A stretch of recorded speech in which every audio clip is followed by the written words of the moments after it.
नमस्कार दोस्तों, कैसे हैं आप लोग। उम्मीद करता हूँ खुश होंगे, मजे में होंगे।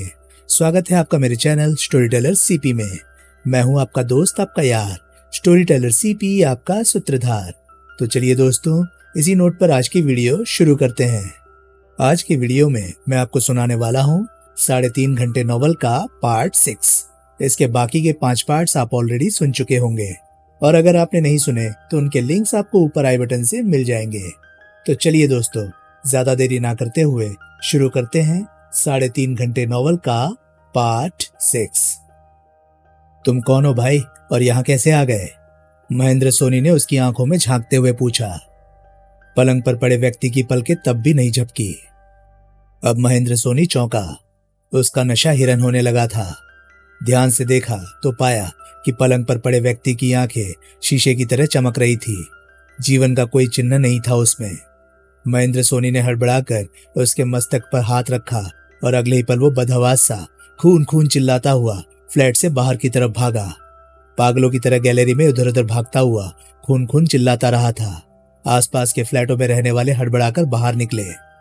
ये बयान था महेंद्रपाल सोनी का, जो हमें खुद सोनी के मुंह से वहां पहुंचने पर सुनने को मिला। हम इस वक्त दूसरी मंजिल की गैलरी में खड़े थे। गैलरी में काफी भीड़ थी और महेंद्र सोनी ने सबके सामने ही अपना बयान दिया था कि उपरोक्त हालातों में फंसकर उसका नशा काफुर हो गया था। पुलिस स्टेशन किसने फोन किया था? मैंने बहुरानी, नाइट गाउन पहने एक बूढ़ा व्यक्ति बोला। जब सारी इमारत में हंगामा मच गया और सभी लोग यहाँ गैलरी में जमा हो गए तो मैंने कोतवाली फोन कर दिया। उसका वाक्य खत्म होते होते वहां धड़धड़ाती पुलिस भी पहुंच गई। पुलिस का नेतृत्व खुद आईजी महोदय कर रहे थे। वहां आते ही उन्होंने पूछा, कहाँ कत्ल हुआ है? लाश इनके फ्लैट में पड़ी है। विभा ने सोनी की तरफ इशारा किया। आईजी साहब ने बड़ी खूंखार दृष्टि से महेंद्र सोनी की तरफ देखा। सोनी के तिरपन कांप गए, चेहरा सफेद पड़ गया था। बड़े ही नर्वस अंदाज में उसने अपने सुस्त होठों पर जीभ फेरी। आईजी साहब ने अचानक ही उस पर सवाल ठोक दिया, किसको मारा है तुमने? महेंद्र सोनी एकदम गिड़गिड़ा उठा। मैंने किसी को नहीं मारा साहब। ओह, तुम तो शराब भी पिए हुए हो। महेंद्र सोनी कांप कर रह गया, जबकि विभा बोली, मैं इनका बयान ले चुकी हूं आईजी साहब। इस हालात में इसने क्या बयान दिया होगा बहुरानी? विभा ने महेंद्र सोनी का सारा बयान दोहरा दिया, तब बोली, यानी वो सबके लिए अपरिचित है? हाँ, ये बकता है बहुरानी। आईजी साहब गुर्राए, झूठ बोल रहा है।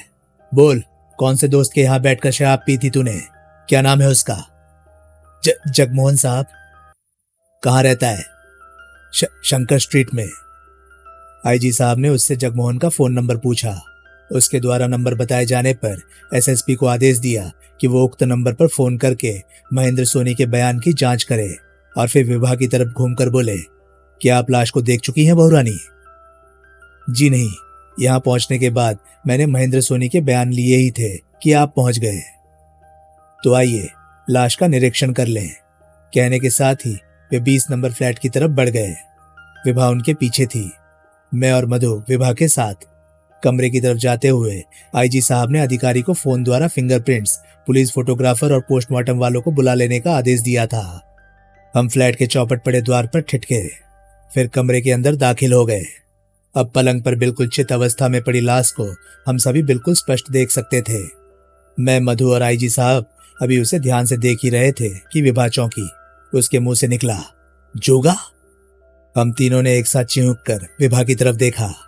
विभा की दृष्टि लाश के चेहरे पर ही केंद्रित थी। वो बड़ी अजीब सी अवस्था में बड़बड़ा रही थी। हाँ, ये तो वही है, जोगा। इसे मैं करोड़ों की भीड़ में भी पहचान सकती हूँ। संतरा दिखाकर यही उन्हें धमकाया करता था, यही उन्हें अपने साथ ले गया था। मैं और मधु चकित से विभा की तरफ देख रहे थे, जबकि आईजी साहब ने पूछा, ये आप क्या कह रही हैं बहुरानी? कहीं आप धोखा तो नहीं खा रही हैं? क्या मैं इस कमीने को पहचानने में भी धोखा खा सकती हूँ? कभी नहीं। ध्यान से देखिए, क्या इसका हुलिया वही नहीं है जो मैंने आपको बताया था? हुलिया तो वही है, लेकिन... चौंकती हुई विभा ने पूछा, लेकिन? मैं इसे जानता हूं। इसका नाम जोगा नहीं है, इकबाल गजनवी है। क्या मतलब? विभा के साथ ही मैं भी चौंक पड़ा था। आईजी ने बताया, यह हिस्ट्री सीटर गुंडा है। पुलिस हेडक्वार्टर में इससे संबंधित पूरी फाइल मौजूद है। पिछले 2 साल से ये महानगर स्थित बंदरगाह के मवालियों की अगवानी कर रहा है। उन मवालियों का काम बोझा ढोने वाले कुलियों से हफ्ता वसूल करना है। मगर ये बात समझ में नहीं आई कि ये जिंदलपुरम में क्या कर रहा है और किसने इसे कत्ल करके यहाँ डाल दिया। भले ही इसका नाम इकबाल गजनवी हो, लेकिन मैं दावे से कह सकती हूँ कि संतरे वाला आदमी यही है। संभव है कि मेरे पति इसे जोगा के नाम से जानते हो सकता है, लेकिन हमें अपनी स्मृति पर आश्चर्य है।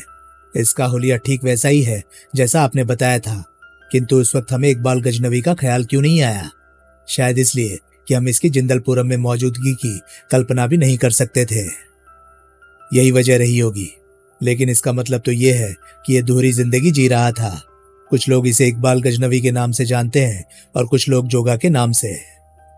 संभव है कि जोगा के नाम से इसे केवल अनूप बाबू ही जानते हो। नहीं, उनके अलावा भी मैं कम से कम एक और ऐसे व्यक्ति का नाम जानती हूँ जो इसे जोगा के नाम से ही जानता था। कहने के साथ ही विभा ने मेरी तरफ देखा। मैं समझ गया कि उसका इशारा सुधा पटेल की तरफ है। आईजी ने पूछा, आप ऐसे किस दूसरे व्यक्ति को जानती हैं? सॉरी, इस प्रश्न का जवाब मैं इस वक्त नहीं दे सकती।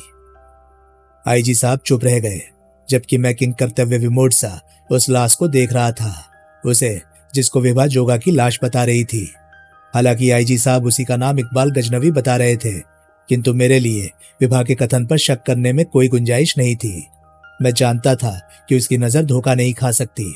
जोगा की लाश ने मेरे दिमाग को कुंद कर दिया था, क्योंकि ये उसी व्यक्ति की लाश थी जिसे मैं मन ही मन पक्के तौर पर अनूप का हत्यारा मान चुका था। इस लाश ने मेरे अनुमानों की इमारत को धराशायी कर दिया। विभा ने कमिश्नर को कहा, मुझे आपकी एक मदद की जरूरत है। बोलिए। मुझे इस व्यक्ति से संबंधित फाइल चाहिए। मिल जाएगी, लेकिन कमाल है, ये इकबाल गजनवी तो बड़ा रहस्यमयी आदमी निकला। कहते हुए वे बड़ी सावधानी से पलंग की तरफ बढ़ गए थे। विभा भी उनके बराबर में ही खड़ी ध्यान से लाश को देख रही थी। मैं सोच रहा था कि रेवती शरण के बयान और जोगा की इस लाश ने तो सारे मामले को एक अनोखा ही मोड़ दे दिया है।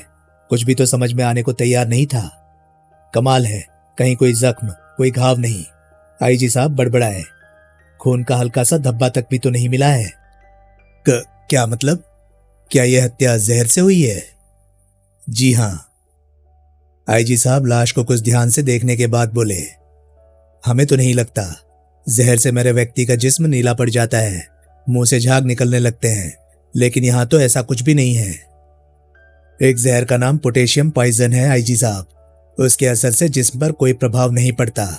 हाँ, नाखूनों की जड़ों में हल्का कालापन सा उभर आता है। मैं लाश के नाखूनों की जड़ में वही देख रही हूं। तो क्या इसने जहर खाकर खुद आत्महत्या की है? जी नहीं, इसे मारा गया है। जहर खिलाकर नहीं, बल्कि किसी अन्य माध्यम से इसके जिस्म में पोटेशियम पॉइजन पहुंचाकर। किसी इंजेक्शन आदि द्वारा? विभा लाश की गर्दन पर झुकी। कुछ देर तक बहुत ही ध्यान से जाने क्या देखती रही और फिर अगले ही पल वो एक झटके से सीधी खड़ी हो गई। मैंने उसकी आंखों में चमक देखी, विशेष चमक। मैं अच्छी तरह से उस चमक को पहचानता हूँ। जानता हूँ कि यह चमक विभा की आंखों में केवल तभी उभरती है जब वो किसी रहस्यमय गुत्थी को सुलझा लेती है। मैं ये जानने के लिए बुरी तरह व्यग्र हो उठा कि आखिर विभा ने किस गुत्थी को सुलझा दिया है। आईजी साहब की तरफ घूमकर वो बोली, जी नहीं, इसके जिस्म में जहर किसी इंजेक्शन द्वारा नहीं पहुंचाया गया है। फिर आइए बाहर चले। फिलहाल मैं चाहती हूँ कि फोटोग्राफर और फिंगरप्रिंट्स विभाग के लोग अपनी कार्रवाई निपटा ले। उसके बाद हम एक बार फिर लाश का निरीक्षण करेंगे। जाने वो कौन सी ताकत थी जिसके वसीभूत विभा के सामने आईजी तक दबे दबे से नजर आते थे। कम से कम मैं तो उसे विभा के व्यक्तित्व की ताकत ही कह सकता हूँ। वो बेहद सुंदर है, इतनी ज्यादा कि कोई भी व्यक्ति उसके मुखड़े की तरफ देखकर अपनी आंखों के लिए नई ज्योति अर्पित कर सकता है। विभा के मुखड़े पर कुछ ऐसा तेज, ऐसी गंभीरता और गरिमा है कि बहुत देर तक कोई व्यक्ति उसकी तरफ देख भी नहीं सकता, और यदि वो आपकी आंखों में आंखें डाल दे तो निश्चय ही आप चकाचौंध हो जाएंगे। उसकी आंखों में ऐसा आकर्षण, ऐसी दिव्य ज्योति सी चमकती है कि आप पल के झुकाने पर विवश हो जाएंगे। कदाचित आईजी साहब उसके इसी व्यक्तित्व से प्रभावित फ्लैट से बाहर निकल पड़े। उनके इशारे पर फोटोग्राफर और फिंगरप्रिंट्स विभाग के लोग अंदर चले गए। एसएसपी ने रिपोर्ट दी कि वो जगमोहन की पत्नी से बात करके महेंद्र सोनी के बयान की पुष्टि कर चुका है। हम चारों भीड़ से अलग गैलरी में एक तरफ खड़े थे। आईजी साहब ने पूछा, आप अपनी जांच बीच में ही क्यों छोड़ आई? फोटोग्राफर और फिंगरप्रिंट्स विभाग वाले तो बाद में भी काम कर सकते थे। आगे की जांच के लिए मुझे लाश की स्थिति बदलने की जरूरत थी, जबकि फोटो आदि उसी अवस्था में लिए जाने जरूरी थे जिसमें लाश मिली थी। हम समझे नहीं। मुझे उस हथियार की तलाश करनी है जिसकी मदद से हत्या की गई है। एकाएक ही विभा ने मुझसे कहा, वेद, अपनी जेब से निकालकर हेयर पिन देना। कुछ भी ना समझते हुए मैंने हेयर पिन निकालकर उसे दे दिया। पिन आईजी को दिखाती हुई उसने कहा, ये वो हथियार है जिससे हत्या की गई है। ये तो हेयर पिन है। आपने ठीक पहचाना, ये मेरा हेयर पिन है। इसके साथ का पिन जोगा के साथ जाते समय संयोग से उन्होंने अपनी जेब में डाल लिया था। मैंने उसी पिन को उनकी लाश की जेबों में तलाश करने की कोशिश की थी, मगर आप भी जानते हैं कि पिन मुझे मिल नहीं सका था। विभा ने पिन से संबंधित सारा किस्सा उन्हें बता दिया। धैर्यपूर्वक और ध्यान से सुनने के बाद आईजी साहब ने पूछा, लेकिन आपने ये कैसे जान लिया कि हत्या पिन की मदद से की गई है? लाश की गर्दन पर दाईं तरफ ऐसे ही पिन की नोकों के 2 छोटे छोटे जख्म हैं। पिन के दोनों सिरों को पोटेशियम पॉइजन में बुझाकर मकतूल की गर्दन पर वार किया गया है। ओह! आईजी की आंखों में विभा के लिए प्रशंसा के भाव उभर आए। मगर फिर भी आप ये कैसे कह सकती हैं कि हथियार यानी पिन को मकतूल के आसपास ही कहीं छोड़ गया होगा? पिन काफी कीमती है। लालच में फंसा हत्यारा उसे अपने पास भी तो रख सकता है। उसी लालच ने तो जोगा की जान ली है।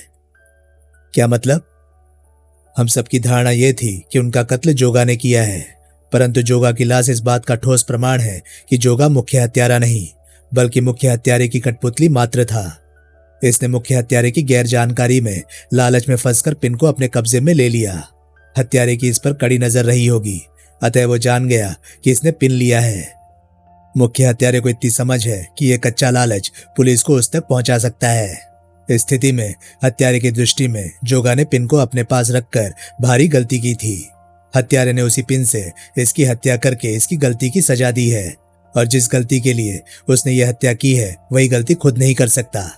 इसलिए मैं कह रही हूं कि पिन हत्यारे को मकतूल के आसपास ही कहीं छोड़कर गया होगा। आईजी साहब के दिमाग की सारी नसें जैसे खुलती चली गई। निश्चय वे विभा से बेहद प्रभावित नजर आ रहे थे, और उनके अगले सवाल ने उनकी मनोस्थिति को उजागर ही जो कर दिया। वे बोले, अगर आप बुरा ना मानो तो एक बात पूछें? जरूर पूछिए। किसी भी घटना का इतना जल्दी और इतना अच्छा विश्लेषण तो ट्रेन डिटेक्टिव भी नहीं कर पाते, फिर आप कैसे कर लेती हैं? इतनी जल्दी बिखरी हुई सारी कड़ियों को जोड़कर कहानी तैयार कर लेना। उनकी बात बीच में काटकर विभा ने प्रश्न किया, क्या आपने कभी किसी मुजरिम से संबंधित फाइल का अध्ययन किया है? ऑफ कोर्स, अनेक बार। आपने उनमें क्या समानता पाई? सॉरी, हम सवाल का तात्पर्य नहीं समझे। विभा के गुलाबी होंठों पर हल्की सी मुस्कान उभरी। बोली, इसका मतलब यह है कि आपने सिर्फ सरसरी तौर पर वे फाइलें देखी हैं, ध्यान से अध्ययन करके उस पर सोचा नहीं है। अगर आपने ऐसा किया होता तो मेरे सवाल का तात्पर्य आप खुद ब खुद समझ जाते। मैंने आपसे पूछा था कि आपके उसी सवाल का जवाब देने जा रही हूं, लेकिन उससे पहले आप जरा इस प्रश्न का जवाब दें कि किसी भी व्यक्ति की हत्या क्यों होती है। कमाल कर रही हैं आप। हत्या के अनेक कारण हो सकते हैं। अनेक कितने? ये तो इस बात पर निर्भर करता है कि हत्या किसकी हुई है। प्रत्येक हत्या का कारण अलग हो सकता है। मैं ऐसा नहीं सोचती। आपने कहा कि हत्या के अनेक कारण हो सकते हैं।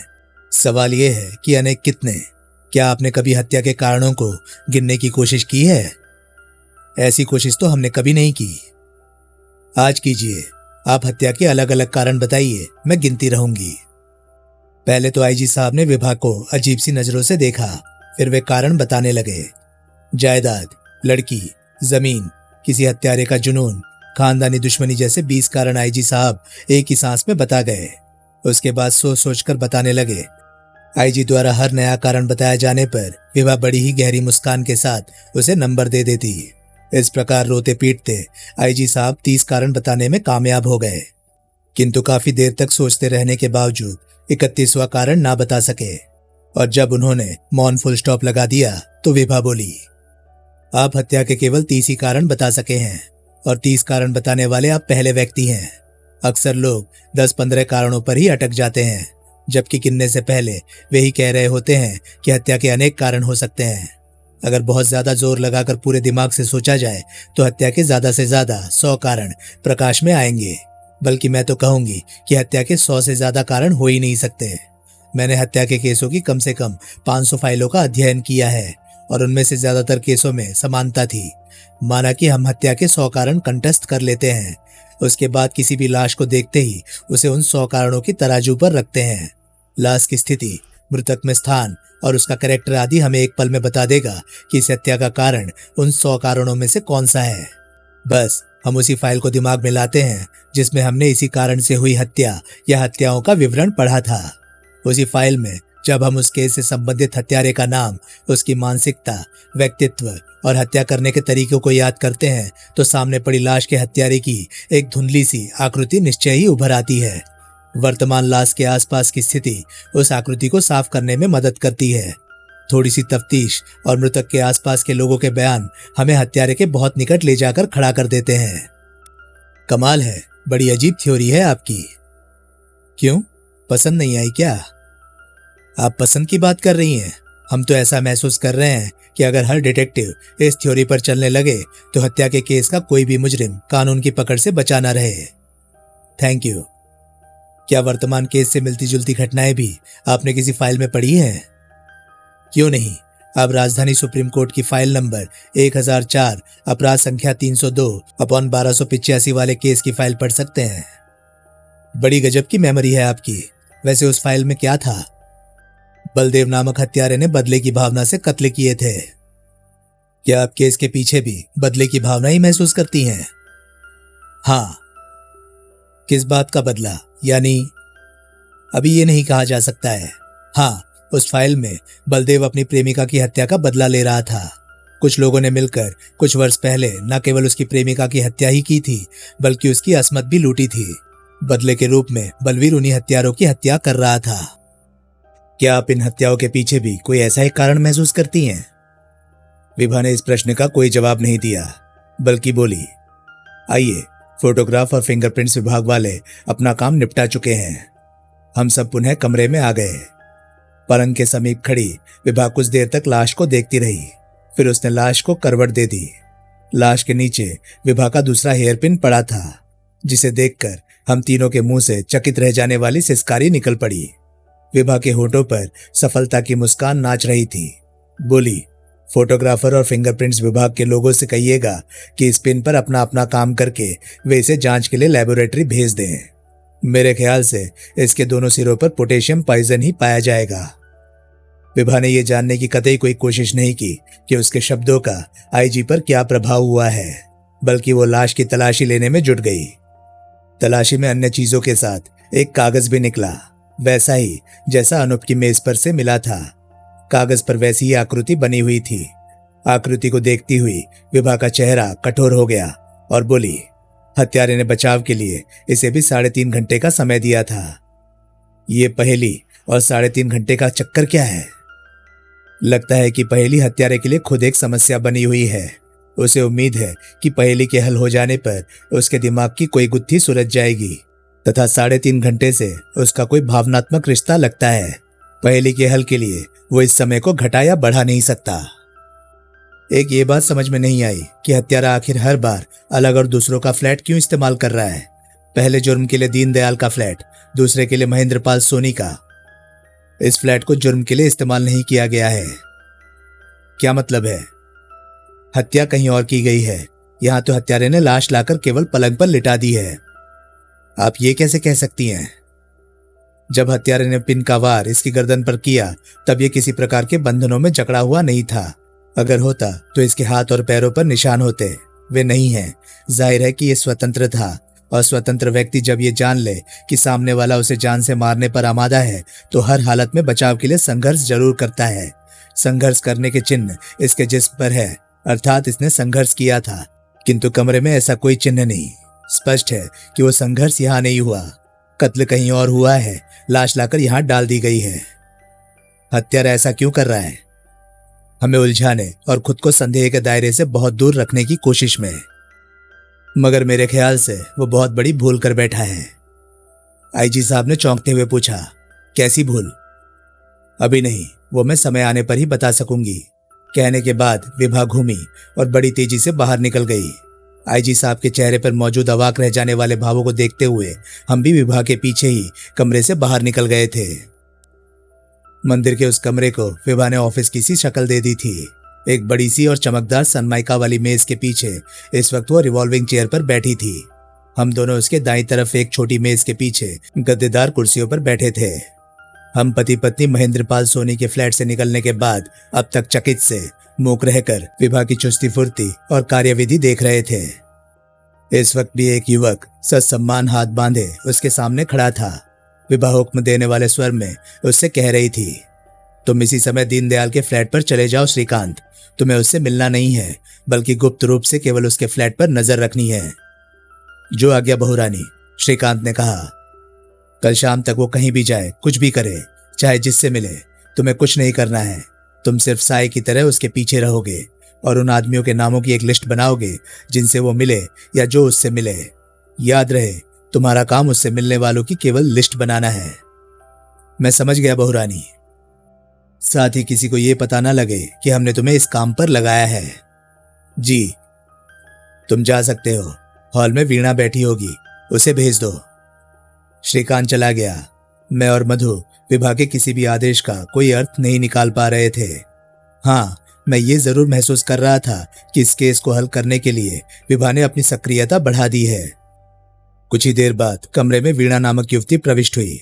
विभा ने उससे पहला सवाल किया, वीणा, तुम्हें उन्होंने डिस्टिलरी के उसी विभाग में नियुक्त कर रखा था ना, जहां रम बनती है? जी हाँ। क्या तुम जानती हो कि पिछले 3 साल से रेवती शरण रम चुरा रहा है? जी हाँ बहुरानी। क्या तुमने ये सूचना अपने अनूप बाबू को दी थी? जी हाँ। गुड, अब तुम्हें यहां से सीधे शिवाजी रोड जाना है। इस प्रकार विभा ने वीणा को भी ठीक वही आदेश दिया जो श्रीकांत को दे चुकी थी। फर्क केवल ये था कि श्रीकांत को दीनदयाल से मिलने वालों की लिस्ट बनानी थी और वीणा को महेंद्रपाल सोनी से मिलने वालों की। वीणा को विदा करते वक्त उसने हॉल में बैठे अभिक को भेजने को कहा। अभिक गोरे रंग का एक स्वस्थ और आकर्षक युवक था। विभा ने उसे रेवती शरण का पता देकर उस पर नजर रखने का काम सौंपा। उसने अभिक को यह भी बता दिया था कि पुलिस का एक जासूस भी रेवती शरण पर नजर रखे हुए है। अभिक को विदा करने के बाद विभा ने अभी सांस ली थी कि मैंने अपने दिमाग में चकरा रहे सवाल को उस पर ठोक दिया। ये श्रीकांत, वीणा और अभिक कौन है विभा? ये लोग अनूप के बेहद विश्वसनीय कर्मचारी हैं। अपनी प्रत्येक फैक्ट्री के हर विभाग की भीतरी और वास्तविक रिपोर्ट लेने के लिए उन्होंने एक दल बनाया हुआ था। इस दल को वे खोजी दल कहते थे और किसी साधारण व्यक्ति को ये जानकारी बिल्कुल नहीं थी कि उनका कोई खोजी दल भी है। ये तीनों उनकी उसी खोजी दल के सदस्य थे। ऐसे लोगों के जरिए वे अपने व्यापार पर वास्तविक नजर रखते थे। ओह, काफी अच्छा तरीका है। तुम समझ सकते हो कि ये लोग एक प्रकार से जासूसी का ही धंधा करते रहे हैं। विश्वसनीय भी हैं, इसलिए मैंने इनसे एक काम लेने का निश्चय किया है। मगर तुम तो कह रही थी कि दीनदयाल और महेंद्रपाल सोनी बेकसूर हैं। यदि वे मुजरिम नहीं हैं, तो श्रीकांत और वीणा को उनके पीछे लगाने का मकसद? मैंने आईजी से हत्यारे द्वारा की गई भूल का जिक्र किया था। मेरा संकेत इस बार हत्यारे द्वारा महेंद्रपाल सोनी के फ्लैट में लाश को छोड़ जाने की तरफ था। इसमें हत्यारे ने भूल क्या कर दी? हत्यारा अपने परिचितों के फ्लैट ही इस्तेमाल कर सकता है, क्योंकि कोई भी व्यक्ति केवल अपने परिचितों की ही दिनचर्या जान सकता है। जब तक हत्यारे ने केवल दीनदयाल के फ्लैट का इस्तेमाल किया था, तब तक हमें सिर्फ उसके परिचितों में से किसी ऐसे व्यक्ति को तलाश करना था जो ये कर सके। लेकिन अब महेंद्र सोनी का नाम भी जुड़ गया। सीधी सी बात है कि हत्यारा कोई ऐसा व्यक्ति है जो इन दोनों के ही टच में है। श्रीकांत और वीणा की लिस्ट में जो नाम कॉमन होगा वही संदिग्ध है। गुड, मेरे मुंह से अनायास ही निकल पड़ा। एकाएक ही काफी देर से चुप बैठी मधु ने पूछा, रात के 8 बजे के बाद से घटनाएं बहुत तेजी से घटी हैं विभा। रेवती शरण का यहाँ आना, उसका बयान, जोगा का मर्डर, उसके दोहरे व्यक्तित्व का रहस्य खुलना आदि ऐसी बातें हैं जिनमें से किसी का भी अर्थ समझ में नहीं आता। क्या तुम इन सब बातों का कोई अर्थ निकाल सकी हो? रेवती शरण के बयान में क्या दम है? अभी कुछ नहीं कहा जा सकता। विभा का वाक्य पूरा हुआ ही था कि अचानक उसकी मेज पर रखे फोन की घंटी घनघना उठी। हाथ बढ़ाकर उसने रिसीवर उठा लिया। हम केवल विभा की ही आवाज सुन सकते थे, दूसरी तरफ के व्यक्ति की नहीं। और उसने बड़े ही व्यग्रतापूर्ण अंदाज में बातें की थी। अतः काफी देर तक ठीक से कुछ भी ना समझ में आने की वजह से हम जबरदस्त तरद्दुद के शिकार रहे। फोन पर हुई पूरी बात विभा ने हमें बाद में बताई थी। तब तक हम तरद्दुद में ही रहे थे, किंतु पाठकों को उसी बेचैनी से बचाने के लिए वो वार्ता यहीं सीधी लिख रहा हूं। मैं विभा बोल रही हूं, कहिए आप कौन हैं? ओ गॉड, आप ही बहुरानी हैं। देखिए, मैं सुधा पटेल बोल रही हूं। सुधा? विभा कुर्सी से एकदम खड़ी हो गई। हम भी उछल पड़े थे, मगर अगले ही पल विभा ने खुद को आश्चर्यजनक ढंग से नियंत्रित कर लिया। बोली, कौन सुधा पटेल? मैं और मधु चौंके। सुधा पटेल को तो विभा जानती थी, फिर भला फोन पर अनजान क्यों बन रही थी? हम समझ नहीं सके, जबकि उस समय दूसरी तरफ से कहा जा रहा था, क्या आप मुझे नहीं जानती हैं? ओ हाँ, जानेंगी भी कैसे, हम पहले कभी नहीं मिले। मैं भी कितनी बेवकूफ हूं, हड़बड़ाहट में जाने क्या क्या कहती चली जा रही हूं। खैर, देखिए बहुरानी, मैं मरने से पहले आपको कुछ बताना चाहती हूं। मरने से पहले? जी हाँ, क्या आप थोड़ी देर के लिए यहां आ सकती है बहुरानी? लेकिन आपको मर जाने का खतरा क्यों है? वो मेरे चारों तरफ। उफ, बात लंबी है, मैं फोन पर समझा नहीं सकती। कृपया आप जल्दी से जल्दी यहाँ आ जाएं। मैं आपको अपने और अनूप के बारे में कुछ बताना चाहती हूँ। अनूप के हत्यारों के बारे में भी थोड़ा बहुत जानती हूँ। प्लीज आ जाइए बहुरानी। आप कहाँ से बोल रही है? दूसरी तरफ से पता बताने के साथ ही संबंध विच्छेद कर दिया गया। विभा बहुत ही तेजी में नजर आई। रिसीवर पटक कर वो दरवाजे की तरफ झपटती सी बोली, मेरे साथ आओ वेद। पूरी बात समझे बिना मैं और मधु हड़बड़ाए से उसके पीछे लपक लिए। अगले 2 मिनट बाद हमारी कार मंदिर से निकलकर सुनसान पड़ी एक सड़क पर दौड़ी चली जा रही थी। बहुत ही तेज ड्राइविंग करती हुई विभा ने अचानक ही मेरी तरफ देखा। बोली, मेरे मना करने पर भी तुमने मधु को तिजोरी से मिले पत्रों के बारे में बताया है वेद? मैंने नजरें झुका ली। मधु भी चुप थी। सॉरी विभा, मैं मधु से कुछ नहीं छिपा सकता। कार में कई पल के लिए सन्नाटा छा गया। फिर मधु बोली, मुझे इनके इस गुण पर फक्र है। बात अच्छी हो या बुरी, ये मुझसे कुछ नहीं छिपाते। ये अच्छी बात है, विभा बोली। पति पत्नी के बीच वाकई कोई पर्दा नहीं होना चाहिए। किसी भी किस्म के छुपाव से संदेह का जन्म होता है और संदेह रिश्तों को बिखेर डालता है। ये पर्दा अनूप ने मेरे साथ रखा, इसलिए मैं आज अंधेरे में भटक रही हूँ। अगर उन्होंने मुझे संतरे का रहस्य बता दिया होता तो आज शायद ये सब कुछ नहीं होता। खैर, बात तुमसे आगे नहीं जानी चाहिए मधु। मैं इन्हीं की कसम खाकर वादा करती हूँ, मधु ने कहा। लेकिन आपको ये कैसे पता लग गया कि ये मुझे सुधा पटेल के बारे में बता चुके हैं? जब मैं फोन पर सुधा पटेल के नाम पर अनजान बनी थी, तब तुम दोनों ने चौंक कर एक दूसरे की तरफ देखा था। ओह, मेरे मुंह से यही एक शब्द निकल सका। एक बार फिर मुझे मानना पड़ा था कि विभा की नजरों से छोटी से छोटी बात भी नहीं छुप सकती। मधु ने उससे पूछा, क्या दूसरी तरफ से फोन पर सचमुच सुधा पटेल ही बात कर रही थी? हाँ, कहने के बाद विभा ने हमें वे सब बातें बताई जो मैं ऊपर ही लिखाया हूं। सुनने के बाद मैंने विभा से पूछा था, लेकिन तुमने सुधा पटेल के नाम पर अनभिज्ञता जाहिर क्यों की थी? मैं किसी पर भी जाहिर क्यों करूं कि मैं सुधा पटेल के नाम से परिचित हूं? विभा, तुम वाकई बहुत। उसके लिए प्रशंसा के 2 शब्द मैं अभी कहना ही चाहता था कि टायरों की तीव्र चरमराहट के साथ एक झटके से कार रुक गई। विभा बड़ी तेजी से बाहर निकली। हमने भी उसका अनुकरण किया। कुछ ही देर में हम एक इमारत के ग्राउंड फ्लोर पर स्थित फ्लैट नंबर 44 के बंद दरवाजे के सामने खड़े थे। दरवाजे पर कोई बैल नहीं थी, इसलिए विभा ने दस्तक दी। प्रत्युत्तर में अंदर से कोई ध्वनि न उभरी। इस बार जब विभा ने ज्यादा जोर से दस्तक देनी चाहिए तो किवाड़ पीछे को खुले। दरवाजा भीतर से बंद नहीं था, बल्कि केवल भिड़ा हुआ था। विभा बड़बड़ाई, शायद कोई दुर्घटना हो गई है। मेरा दिल धक से रह गया। कैसी दुर्घटना?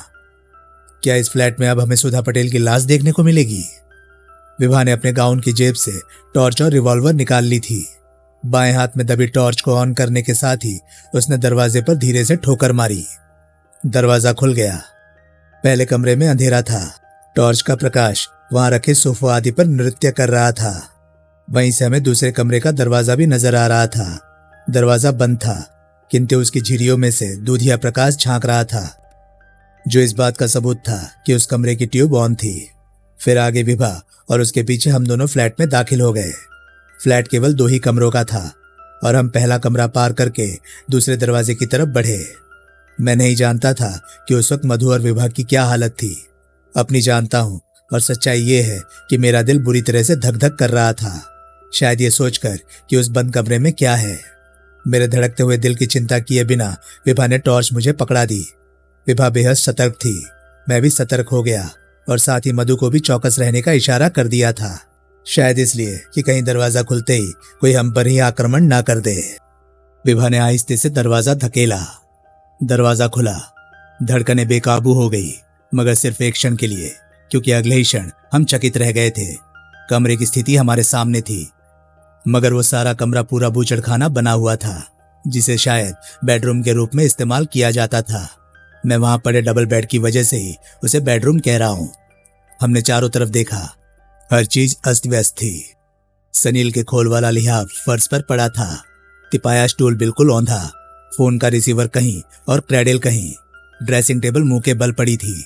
सारे कमरे में कांच बिखरा हुआ था, साथ ही श्रृंगार में इस्तेमाल होने वाली वस्तुएं जो शायद घटना से पहले ड्रेसिंग टेबल पर रखी थी। कमरे की स्थिति को देखकर कोई मूर्ख भी बता सकता था कि वहां 2 या इससे अधिक व्यक्तियों के बीच संघर्ष हुआ है। हमें वहीं ठहरने का आदेश देकर विभा आगे बढ़ गई। कुछ देर तक वो बड़े ध्यान से फर्श को घूरती हुई सारे कमरे में चहलकदमी करती रही। पलंग के पीछे से उसने कोई वस्तु उठा ली। हम नहीं देख सके कि वो क्या था। फिर वो बेड पर बिछी चादर को ध्यान से देखती रही। चादर भी अस्त व्यस्त थी। फिर वो चादर के एक कोने पर आकर्षित हो गई।